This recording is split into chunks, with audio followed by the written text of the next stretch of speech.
ನಮಸ್ಕಾರ. ನಾವು ಕಳೆದ ವಿಡಿಯೋನಲ್ಲಿ ವಿಸ್ತಾರ ಎಂದರೇನು, ವಿಸ್ತಾರ ಗುಣಾಂಕ ಎಂದರೇನು, ವಿಸ್ತಾರ ಮತ್ತು ವಿಸ್ತಾರ ಗುಣಾಂಕಗಳನ್ನು ಯಾವ ರೀತಿ ಲೆಕ್ಕಾಚಾರ ಮಾಡಬೇಕು, ಅವುಗಳ ಸೂತ್ರಗಳು ಮತ್ತು ವೈಯಕ್ತಿಕ ಶ್ರೇಣಿಗಳಿಗೆ ಯಾವ ರೀತಿಯಾಗಿ ವ್ಯಾಪ್ತಿ ಮತ್ತು ವ್ಯಾಪ್ತಿಯ ಗುಣಾಂಕವನ್ನು ಹೇಗೆ ಕಂಡುಹಿಡಿಯಬೇಕು ಎನ್ನುವುದರ ಬಗ್ಗೆ ನಾವು ತಿಳಿದುಕೊಂಡಿದ್ದೇವೆ. ಈ ವಿಡಿಯೋದಲ್ಲಿ ನಾವು ತಿಳಿದುಕೊಳ್ಳೋಣ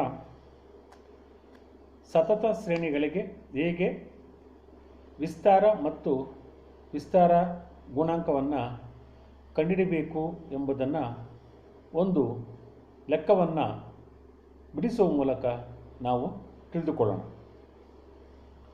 ಸೊ ಇಲ್ಲಿ ನಿರಂತರ ಶ್ರೇಣಿಯಲ್ಲಿ ಹೇಗೆ ನಾವು ವ್ಯಾಪ್ತಿ ಮತ್ತು ವ್ಯಾಪ್ತಿಯ ಗುಣಾಂಕವನ್ನು ಕಂಡುಕೊಳ್ಳಬೇಕಂತಂದರೆ, ಈ ಸತತ ಶ್ರೇಣಿಯಲ್ಲಿ ಅತಿ ದೊಡ್ಡ ವರ್ಗಾಂತರದ ಮೇಲ್ಮಿತಿಯನ್ನು ಗುಂಪಿನ ಗರಿಷ್ಠ ಗುಣಾಂಕವೆಂದು ಹಾಗೂ ಅತಿ ಸಣ್ಣ ವರ್ಗಾಂತರದ ಕೆಳಮಿತಿಯನ್ನು ಗುಂಪಿನ ಕನಿಷ್ಠ ಗುಣಾಂಕವೆಂದು ಗುರುತಿಸಲಾಗುತ್ತದೆ. ಇವುಗಳ ಅಂತರವನ್ನು ಗುಂಪಿನ ವಿಸ್ತಾರ ಎಂದು ಕರೆಯಲಾಗುತ್ತದೆ. ಸೊ ಇಲ್ಲಿ ಒಂದು ಲೆಕ್ಕದ ಮೂಲಕ ನಾವು ವಿಸ್ತಾರ ಮತ್ತು ವಿಸ್ತಾರ ಗುಣಾಂಕವನ್ನು ನಾವು ಕಂಡುಹಿಡಿಯಬೇಕಾಗಿದೆ. ಸೊ ಇಲ್ಲಿ ಕೊಟ್ಟಿರ್ತಕ್ಕಂಥ ದತ್ತಾಂಶವನ್ನು ವರ್ಗಾಂತರ ರೂಪಗಳಲ್ಲಿ ನೀಡಲಾಗಿರುತ್ತದೆ ಮತ್ತು ಅದರ ಜೊತೆಗೆ ಫ್ರೀಕ್ವೆನ್ಸೀಸನ್ನು ನೀಡಲಾಗಿರ್ತದೆ, ಅಂದರೆ ಆವೃತ್ತಿ ಸಂಖ್ಯೆಗಳನ್ನು ನೀಡಲಾಗಿರುತ್ತದೆ. ಇಲ್ಲಿ ಕೊಟ್ಟಿರುವ ವರ್ಗಾಂತರಗಳಿಗಿಂತ ಕೊಟ್ಟಿರುವ ಆವೃತ್ತಿ ಸಂಖ್ಯೆಗಳು ಇಲ್ಲಿ ಹೆಚ್ಚು ಮಹತ್ವದ ಪಾತ್ರ ವಹಿಸುತ್ತವೆ. ಸೊ ವರ್ಗಾಂತರ ಕ್ಲಾಸ್ ಇಂಟರ್ವಲ್ಸ್ 10-20, 20-30, 30-40, 40-50, 50-60, 60-70, 70-80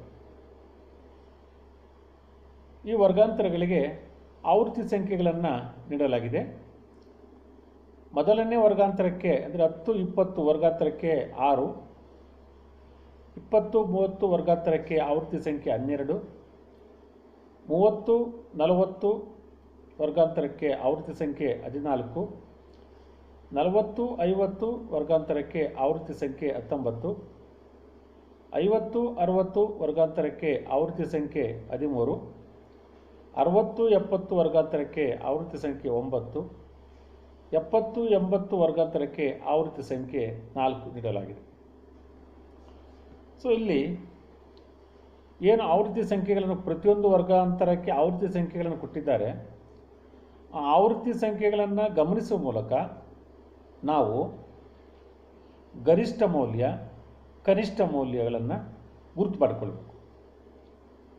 ಕನಿಷ್ಠ ಮೌಲ್ಯ ಮತ್ತು ಗರಿಷ್ಠ ಮೌಲ್ಯಗಳನ್ನು ಗುರುತು ಮಾಡಿಕೊಂಡಾದ ನಂತರ ವ್ಯಾಪ್ತಿಯ ಸೂತ್ರ ಮತ್ತು ವ್ಯಾಪ್ತಿಯ ಗುಣಾಂಕದ ಸೂತ್ರ ಬರೆದುಕೊಂಡು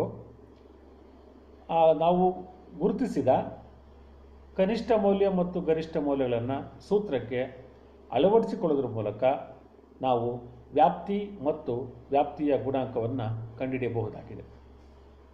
ಸೊ ನಾವು ಮೊದಲಿಗೆ ಬರ್ಕೊಳ್ಳೋಣ ವ್ಯಾಪ್ತಿಯ ಸೂತ್ರ. ಏನು ವ್ಯಾಪ್ತಿಯ ಸೂತ್ರ? R = H - L. ಇಲ್ಲಿ ಕನಿಷ್ಠ ಮೌಲ್ಯ 4 ಅಂತ ಗುರುತು ಮಾಡಲಾಗಿದೆ, ಗರಿಷ್ಠ ಮೌಲ್ಯ 19 ಅಂತ ಗುರುತು ಮಾಡಲಾಗಿದೆ. ಸೊ ಸೂತ್ರಕ್ಕೆ ಈ ಕನಿಷ್ಠ ಮೌಲ್ಯ ಗರಿಷ್ಠ ಮೌಲ್ಯಗಳನ್ನು ಅಳವಡಿಸಿಕೊಂಡಾಗ R = H19 - L 4. 19ರಲ್ಲಿ 4 ಹೋದರೆ 15. ಇದು ರೇಂಜ್ ಅಂದರೆ ವ್ಯಾಪ್ತಿ. ಅದರ ನಿರಂತರ ಶ್ರೇಣಿಯಲ್ಲಿ ವ್ಯಾಪ್ತಿ 15 ಆಗಿರುತ್ತದೆ. ಅದೇ ರೀತಿಯಾಗಿ ಕೋಎಫಿಷಿಯೆಂಟ್ ರೇಂಜನ್ನು ಕಂಡುಹಿಡಿಯಬೇಕು. ಈಗಾಗಲೇ ನಾವು ಗುರುತಿಸಿರುವ ಕನಿಷ್ಠ ಮೌಲ್ಯ, ಗರಿಷ್ಠ ಮೌಲ್ಯಗಳ ಸಹಾಯದಿಂದ ಮತ್ತು ಸೂತ್ರದ ಸಹಾಯದಿಂದ ನಾವು ವ್ಯಾಪ್ತಿಯ ಗುಣಾಂಕವನ್ನು ಕಂಡುಹಿಡಿಯಬಹುದು. ವ್ಯಾಪ್ತಿಯನ್ನು ಕಂಡುಹಿಡಿಯುವ ಸೂತ್ರ ಹೀಗಿದೆ: CR H minus L divided by H plus L into 100. So ಈ ಸೂತ್ರದಲ್ಲಿ H ಇರುವ ಜಾಗದಲ್ಲಿ 19 ಬರ್ಕೊಳ್ಳಿ, ಮೈನಸ್ ಎಲ್ಲಿರುವ ಜಾಗದಲ್ಲಿ 4 ಬರ್ಕೊಳ್ಳಿ, ಡಿವೈಡೆಡ್ ಬೈ H ಇರುವ ಜಾಗದಲ್ಲಿ 19 ಬರ್ಕೊಳ್ಳಿ, ಪ್ಲಸ್ ಎಲ್ಲಿರುವ ಜಾಗದಲ್ಲಿ 4 ಬರ್ಕೊಳ್ಳಿ, ಇಂಟು 100. 100ನ್ನು ಯಥಾಸ್ಥಿತಿ ಬರ್ಕೊಳ್ಬೇಕು. ಸೊ CR ಸೊ 19ರಲ್ಲಿ 4 ಹೋದರೆ 19ರಿಂದ 4ನ್ನು ಕಳೆದಾಗ 15 ಬರುತ್ತದೆ, ಡಿವೈಡೆಡ್ ಬೈ 19 ಪ್ಲಸ್ 4 ಅಂದರೆ 19 ಪ್ಲಸ್ 4 ಕೂಡಿಕೊಂಡಾಗ 23 ಬರ್ತದೆ, ಇಂಟು 100. ಸೊ ಇದನ್ನು ನಾವು ಲೆಕ್ಕಾಚಾರ ಮಾಡಿದಾಗ ಅಂದರೆ 100 ಇಂಟು 15 1500.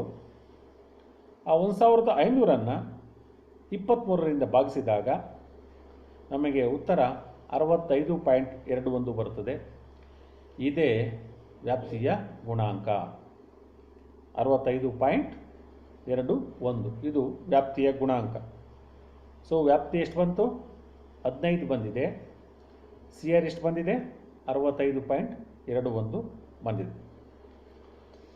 ಇನ್ನು ಸತತ ಶ್ರೇಣಿಗಳಿಗೆ ನಾವು ಹೇಗೆ ವ್ಯಾಪ್ತಿ ಮತ್ತು ವ್ಯಾಪ್ತಿಯ ಗುಣಾಂಕವನ್ನು ಹೇಗೆ ಕಂಡುಹಿಡಿಯಬೇಕು ಎಂಬುದನ್ನು ನಾವು ತಿಳ್ಕೊಂಡಿದ್ದೇವೆ. ಇನ್ನು ಅಸತತ ಶ್ರೇಣಿಗಳಿಗೆ ನಾವು ಯಾವ ರೀತಿಯಾಗಿ ವ್ಯಾಪ್ತಿ ಮತ್ತು ವ್ಯಾಪ್ತಿಯ ಗುಣಾಂಕವನ್ನು ಕಂಡುಹಿಡಿಯಬೇಕು ಎಂಬುದರ ಬಗ್ಗೆ ಒಂದು ಲೆಕ್ಕವನ್ನು ಬಿಡಿಸುವ ಮೂಲಕ ನಾವು ತಿಳಿದುಕೊಳ್ಳೋಣ. ಸೊ ಇದರಲ್ಲಿ ಒಂದು ಶ್ರೇಣಿಯ ಗರಿಷ್ಠ ಮತ್ತು ಕನಿಷ್ಠ ಮೌಲ್ಯಗಳಿಗೆ ಮಾತ್ರ ಮಹತ್ವ ಕೊಡಲಾಗ್ತದೆ. ಕೊಟ್ಟಿರ್ತಕ್ಕಂತಹ ದತ್ತಾಂಶ ಶ್ರೇಣಿಯಲ್ಲಿ ಕನಿಷ್ಠ ಮೌಲ್ಯಗಳಿಗೆ ಮತ್ತು ಗರಿಷ್ಠ ಮೌಲ್ಯಗಳಿಗೆ ಮಹತ್ವ ನೀಡಲಾಗುತ್ತದೆ ಹೊರತು ಕೊಟ್ಟಿರ್ತಕ್ಕಂತಹ ಆವೃತ್ತಿ ಸಂಖ್ಯೆಗಳಿಗೆ ಇಲ್ಲಿ ಮಹತ್ವ ನೀಡಲಾಗುವುದಿಲ್ಲ. ಇಲ್ಲಿ ಆವೃತ್ತಿ ಸಂಖ್ಯೆಗಳ ಪಾತ್ರ ಗೌಣವಾಗಿರುತ್ತದೆ. ಸೊ ಒಂದು ಲೆಕ್ಕವನ್ನು ನೋಡೋಣ. ಅಸತತ ಶ್ರೇಣಿಯಲ್ಲಿ ಯಾವ ರೀತಿ ವ್ಯಾಪ್ತಿ ಮತ್ತು ವ್ಯಾಪ್ತಿಯ ಗುಣಾಂಕವನ್ನು ಕಂಡುಹಿಡಿಯಬಹುದು ಎಂಬುದರ ಬಗ್ಗೆ ನಾವು ತಿಳಿದುಕೊಳ್ಳೋಣ. ಸೊ ಒಂದು ಲೆಕ್ಕ ಇದೆ. ಎಕ್ಸ್ ಅಬ್ಸರ್ವೇಷನ್ಸ್, ಇದು ಕೊಟ್ಟಿರ್ತಕ್ಕಂತಹ ಎಕ್ಸ್ನ ದತ್ತಾಂಶಗಳು 30, 25, 40, 90, 18, 6. ಮತ್ತು ಕೊಟ್ಟಿರ್ತಕ್ಕಂತಹ ದತ್ತಾಂಶ ಸರಣಿಗೆ ಅನುಗುಣವಾಗಿ ಆವೃತ್ತಿ ಸಂಖ್ಯೆಗಳನ್ನು ನೀಡಲಾಗಿದೆ. ಆವೃತ್ತಿ ಸಂಖ್ಯೆಗಳನ್ನು ನಾವು ಎಫ್ ಅಕ್ಷರದಿಂದ ಸೂಚಿಸುತ್ತೇವೆ. ಸೊ ಕೊಟ್ಟಿರ್ತಕ್ಕಂತಹ ಆವೃತ್ತಿ ಸಂಖ್ಯೆಗಳು ಈ ರೀತಿಯಾಗಿದೆ: 2, 4, 3, 5, 7, 1.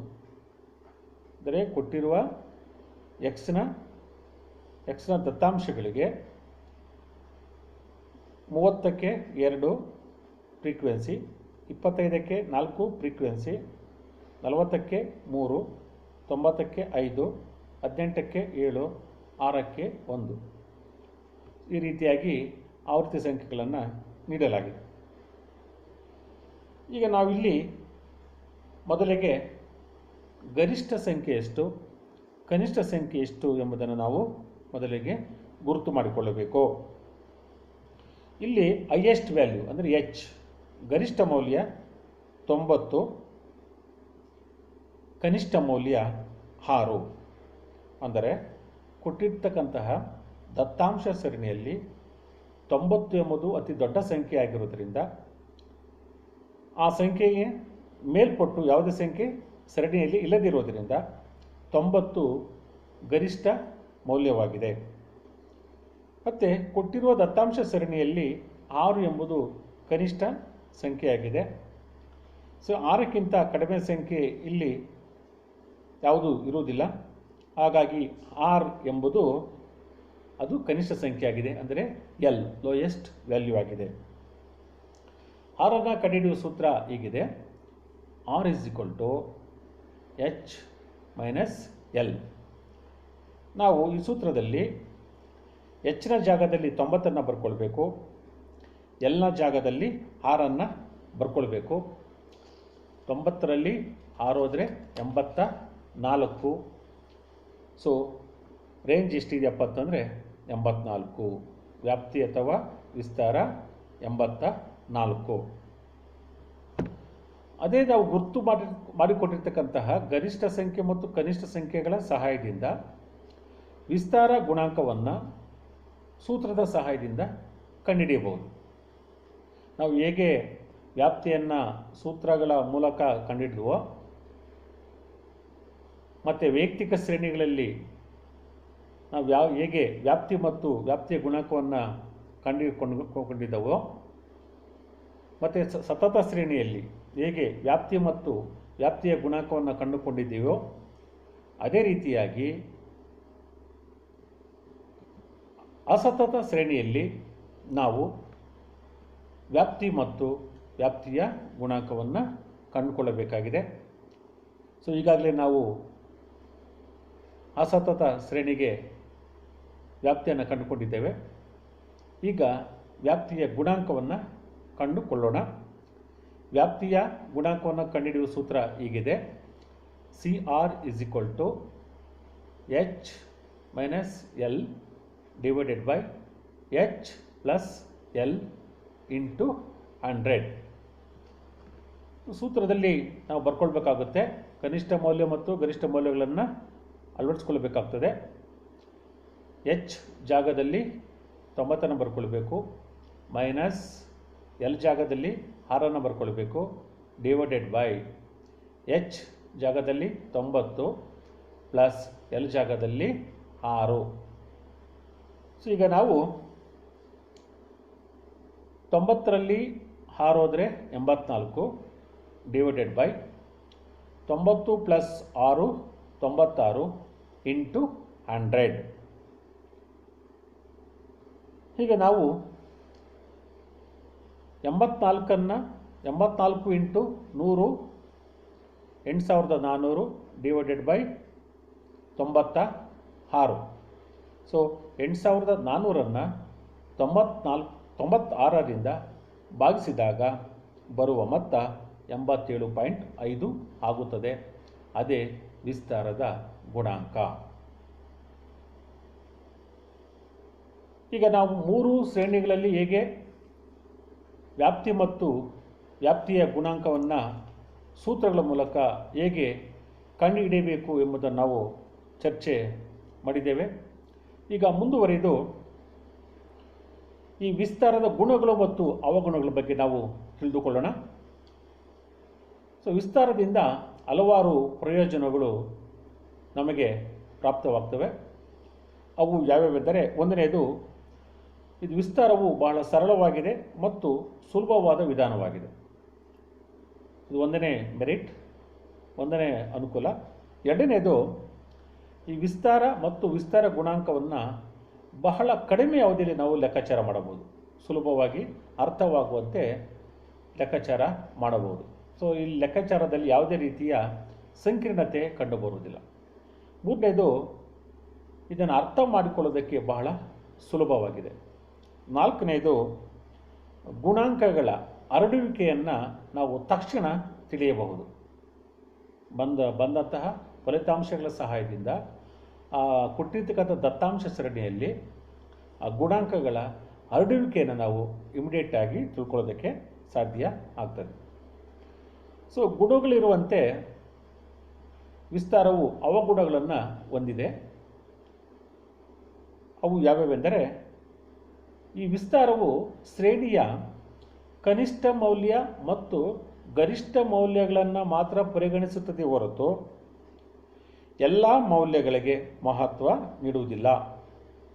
ಕೇವಲ ಕನಿಷ್ಠ ಮೌಲ್ಯ ಮತ್ತು ಗರಿಷ್ಠ ಮೌಲ್ಯಗಳಿಗೆ ಮಾತ್ರ ಮಹತ್ವ ಕೊಟ್ಟು ಉಳಿದ ಮೌಲ್ಯಗಳಿಗೆ ಮಹತ್ವ ನೀಡುವುದಿಲ್ಲ.